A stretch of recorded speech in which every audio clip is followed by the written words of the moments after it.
Madam Mandar ना धरी party कले ना देखे तो कौन हला कोर जाउछन्ती आपण आपण कोर जाउछन्ती सोई सोई करंतु सर मैडम भी चित्कार कले मंदार ना धरी निश्चय मंदार पुणी किछि गोटे करिछि मते सेठी जीवा को पड़िबो कोन करूछन्ती आपण बुझी पाउनन्ती स्टेज टा जे सुखिनी कंचा अछि तते आपनकर आउ किछि क्षति हेबो आपण कोर जिबिनी आपण सोइला को आपण बुझी पारु नांदी सर कोन गोटे केलेंकारी हे जीवो सेठी घरे मंदार ऊपर समस्त रागी छन्ती के जदि रागी पुलिस को खबर दे दिए मंदार तो सर्वनाश हे जीवो ना ना मते जे देखि मंदार सर्वनाश हो आ जदि स्टेज टा थरे खोली जाए जोटा कि सुखिनी ताले आपनकर केते बड़ सर्वनाश हबो मोर केते बड़ सर्वनाश हबो से विषय आपण बुझी पाउनथि ना सर केमिति सोई पड़िबे सर सेपटे तो रोहिणी दीदी एका मंदार तो मु सेठी की GB sir thirty GB sir please sir thirty अच्छा मंदार सर्वनाश हो सहीटा ही आपन इम्पोर्टाट है तो माने आपनकर कोनोसी क्षति हेले मोर कोनोसी क्षति हेले सेत पे आपनकर चिंता नहीं सेत पे आपनकर चिंता नहीं बाकी समस्त पे आपनकर चिंता अछि मंदार पे आपनकर चिंता अछि है तो ना माने ठीक अछि चलो तो अरे सर मु नहीं जीबे आपन को आसुन तो सर मो कथा टिके आसुन तो आसुन आसुन आसुन मो संगे आसुन आसुन मंदार सर्वनाश हो आपन नकर आसुन तो सर सर चलो चलो चलो चलो तो कहीं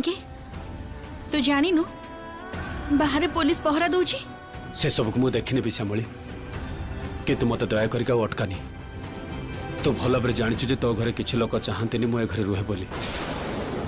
आ मोर थरटे मुंडा गरम हो गले मु किछि भी कर दे मत अटकानी उठी जा उठ साइड ही जा श्यामली साइड ही जा बेसी जिद्दी तोर ना बेसी जिद्दी कोडे भी जीवनी तू बस श्यामली बा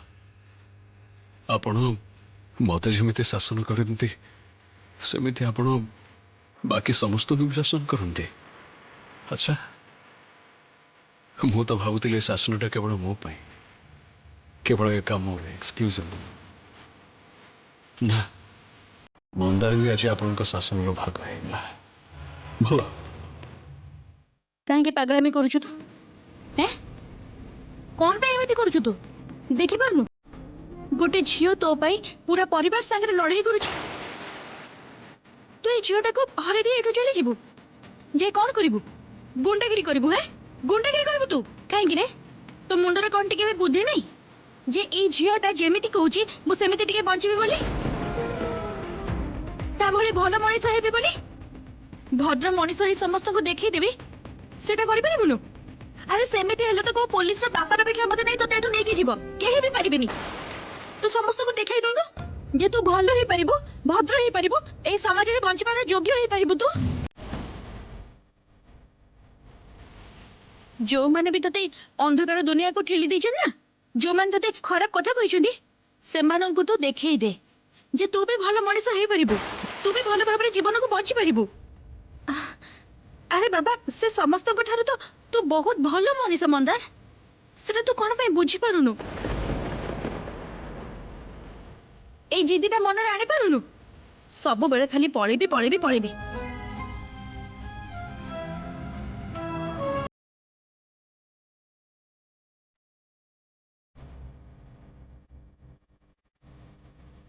ए जो भाई मंदार तुम ना रही जाओ तुम कड़े जाओनी मु तुमको रिक्वेस्ट करुच्ची प्लीज देख मंदार तुम भी तो जान जे सामूहिक देह ना जे भल ना तांकर जो जगह एक्सीडेंट होता ना से पुणी थे ब्लीडिंग होचे बुझीपार तो माने तांको वर्तमान मो संगे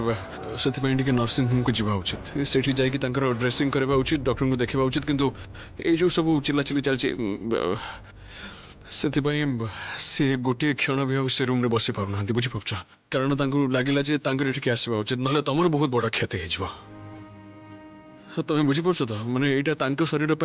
जमारू ठीक नुहे कौन सी क्षति पारे मुना तुम पाखे आज हाथ जोड़ुची मंदार प्लीज तुम कड़े जाओ ना रही जाओ ये प्लीज तुम सब आखि आगे रह 24 घंटा मंदार ଆପଣଙ୍କ ଆଖି ଆଗରେ ପ୍ଲିଜ୍ ମନ୍ଦାର 24 ଘଣ୍ଟା ତାଙ୍କ ଆଖି ଆଗରେ ରହିବ ନହେଲେ କ'ଣ ହବ କହିଲ ତମେ ଯଦି କୁଆଡ଼େ ଗୋଟେ ପଳାଅ ସେ ପୁଣି ତାହେଲେ ତମକୁ ଖୋଜିବାକୁ ବାହାରି ପଡ଼ିବେ ସେଇଟା ତାଙ୍କ ପାଇଁ ଭଲ ହବନି ନା।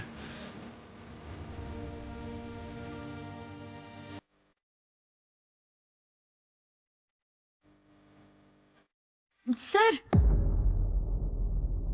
ମୋ ପାଇଁ ଶ୍ୟାମଳୀର ଏତେ ଏତେ ଭାବନାକୁ ଭାଇ ଭଲରେ ଗ୍ରହଣ କରିପାରୁନାହାନ୍ତି। ମୋ ପାଇଁ ଭାଇ ଶ୍ୟାମଳୀକୁ ଭୁଲ ବୁଝିବେ ଏଇଟା ମୁଁ ହେବାକୁ ଦେବିନି। ରୋହିଣୀ ଦେଖ ତମ ଘର ଲୋକ ହିଁ ତ ପୋଲିସକୁ ଖବର ଦେଇଥିଲେ ଆଉ ଏବେ ପୋଲିସ ସେମାନେ ଜାଣିପାରିଛନ୍ତି ଯେ ଏଇ ଘରେ ଅଛି ବୋଲି। ଭାଇ ଆପଣଙ୍କ ସାମ୍ନାରେ ଗୋଟେ କଥା କହୁଛି କିଛି ମାଇଣ୍ଡ କରିବେନି। ମୁଁ ତ ଶ୍ୟାମଳୀକୁ ଭଲ ପାଉଥିଲି ତେଣୁ ଜୋର କରି ନିଜର କରିବାକୁ ଚାହୁଁଥିଲି କିନ୍ତୁ ବିଶ୍ୱାସ କରନ୍ତୁ ଯୋଉ ଦିନଠାରୁ ମୁଁ ଜାଣିବାକୁ ପାଇଲି ଯେ ସେ ଆପଣଙ୍କୁ ଭଲ ପାଏ ବୋଲି ତାର ସବୁ କିଛି ଆପଣଙ୍କୁ ନିବେଦନ କରିଦେଇଛି ସେଇ ଦିନଠାରୁ ସେଇ ମୁହୂର୍ତ୍ତରେ ତା ପ୍ରତି ଥିବା ଭଲ ପାଇବା କାମନା ସବୁ ଜଳାଞ୍ଜଳି ଦେଇଦେଇଛି। ହଁ ରୋହିଣୀ କହିଛି ତାକୁ ଭଉଣୀ ନଜର ଦେଖିବା ପାଇଁ ମୁଁ ତାକୁ ଭଉଣୀ ନଜର ଦେଖୁଛି। ଭାଇ ଆପଣ କୁହନ୍ତୁ ନା ମୁଁ ଯଦି ଝିଅମାନଙ୍କୁ ଅସମ୍ମାନ କରିଥାନ୍ତି ତାହେଲେ ଏଇଟା କ'ଣ କରିପାରିଥାନ୍ତି? ହଁ ମୁଁ ଯଦି ସତ ସତିକା ଶ୍ୟାମଳୀକୁ ଭୋଗ କରିବାକୁ ଚାହୁଁଥାନ୍ତି ତାହେଲେ ସେଇଟା କରିଦେଇଥାନ୍ତି। ମୁଁ ହାତରେ ବନ୍ଧୁକ ଥିଲା କ୍ଷମତା ଥିଲା କରିଦେଇଥାନ୍ତି ମୁଁ କିନ୍ତୁ ମୁଁ ଶ୍ୟାମଳୀକୁ ପଚାରନ୍ତୁ ଆପଣ ମୁଁ କିନ୍ତୁ ତା ଦେହରେ ଗୋଟେ ଦାଗ ବି ହେବାକୁ ଦେଇନି। ତାପରେ ବି କହିବେ ମୁଁ ଝିଅମାନଙ୍କୁ ଅସମ୍ମାନ କଲି। ଆପଣ ତ ପୁଅ ପିଲା ଆପଣ ତ ମନ କଥା ବୁଝିପାରନ୍ତି।